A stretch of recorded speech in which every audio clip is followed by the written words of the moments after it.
Hey everyone, welcome back to Made in the Shade, North Jersey. Today, we're going to transform the way you think about covering sliding glass doors.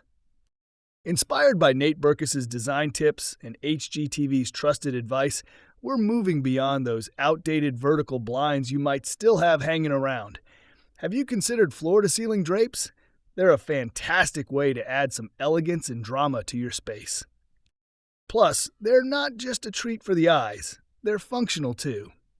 Choose a light fabric for an airy feel or a heavier one for more privacy and insulation. Another great alternative is panel track blinds. These come in a wide variety of styles and textures, allowing you to match them with any decor.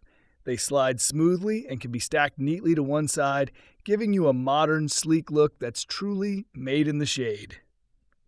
So, what are you waiting for?